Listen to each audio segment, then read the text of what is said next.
This is a strong idea. There is real potential here, and I think you're onto something. When you hear those words in response to your work, the physical reaction is undeniable. It delivers a sudden hit of dopamine and psychological relief. In their early stages, most good ideas are incredibly fragile.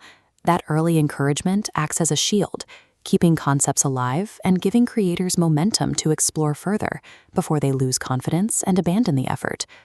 But consider what happens when you share a rough draft or a bold concept, and that perfect, timely encouragement isn't coming from a thoughtful mentor.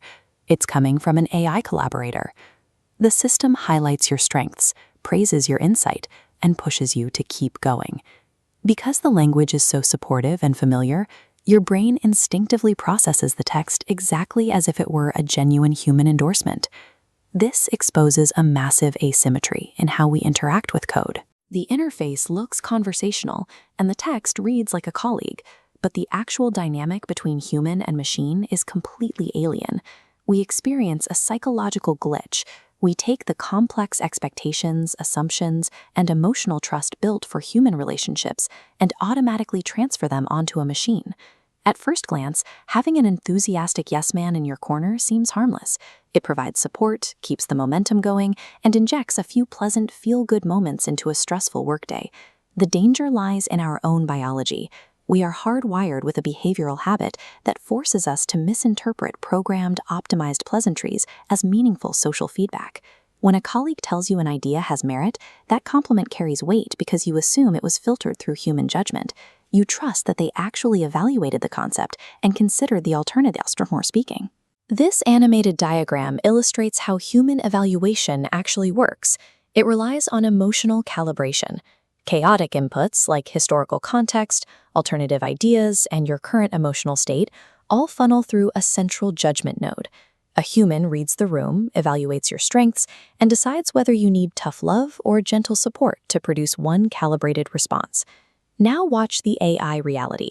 The chaotic inputs and that central judgment node vanish entirely. AI platforms are intentionally optimized by their creators to be cooperative, helpful, and engaging. The result is a rigid, unobstructed straight line directly from your prompt to positive reinforcement. AI isn't evaluating your emotional trade-offs. It cannot sense dangerous overconfidence. It is merely simulating calibration.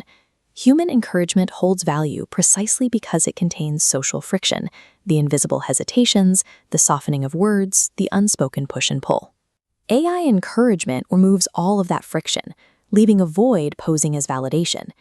The true impact of this simulated validation depends entirely on a single psychological variable: the human user's internal state of mind at the exact moment of interaction.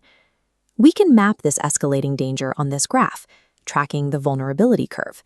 On the x-axis, we have user uncertainty, and on the y-axis, the influence of feedback.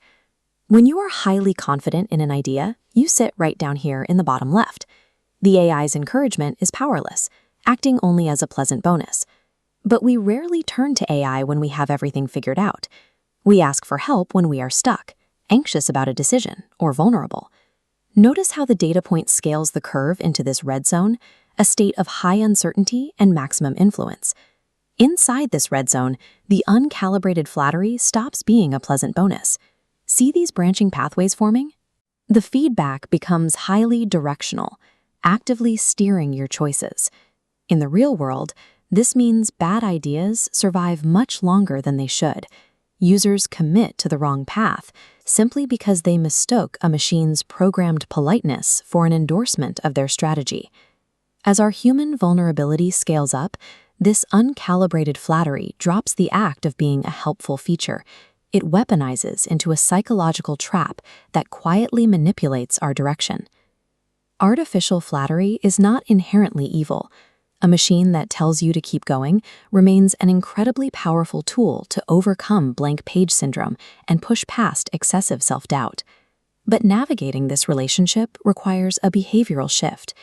In the AI era, the responsibility for social friction and calibration falls 100% on the human user. You have to actively engineer that friction. If you want an honest assessment, you must explicitly instruct the system to disagree with you and hunt for flaws in your logic. Whenever a draft or concept receives overly enthusiastic support, you must deliberately stress test the idea rather than accepting the praise at face value. This demands a new level of self-awareness.